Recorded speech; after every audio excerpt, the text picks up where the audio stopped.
You guys tell me if this is interesting. I must tell you, it has made me think a little bit. So let's back up. A week ago, I was having a conversation with a judge, a senior official, in fact. The first judge ever licensed in Nevada, the first judge ever licensed in New Jersey, which were the first two states that sanctioned mixed martial arts. And he was telling me that there's certain situations, Douglas Crosby is the judge, certain situations within the sport that are going to look the same. So how does a judge interpret who's winning those positions? And he was using an example of somebody being on the ground, having back control. So now they're both grappling. They're both doing the same thing. Nobody is doing any damage. One guy is effectively doing what he's supposed to do, which in this case is defense. One guy is effectively doing what he's trying to do, which is to maintain a position. So when all things are equal, how are you supposed to look and interpret this? And he tied this into an article that he had read a number of years ago. And it was a man who had done a study and wrote an essay on lobster. And essentially it was this: if you take a lobster, and a lobster is not like a cow, where if you're going to kill the cow to eat the cow, you come up behind it, boom, you then go from there.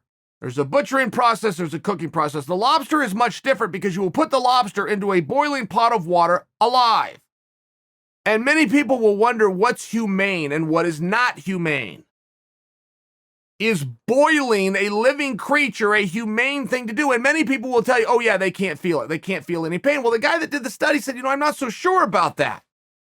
Because if you put the lobster into boiling water, he will try to get out.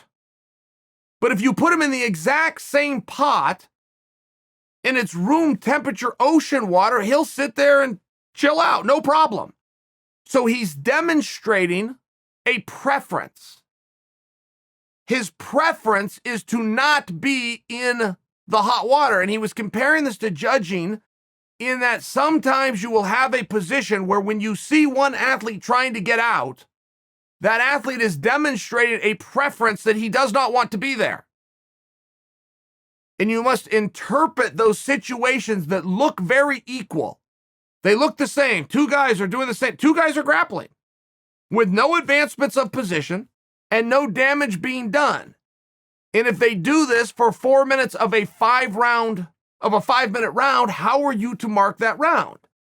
And he extended it back to the article that he had read about the lobster that is demonstrating a preference for not being in that situation. And I thought it was interesting. I'm just here to bring you an interesting story.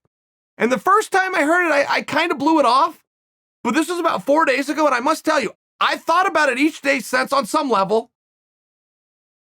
There's something to it.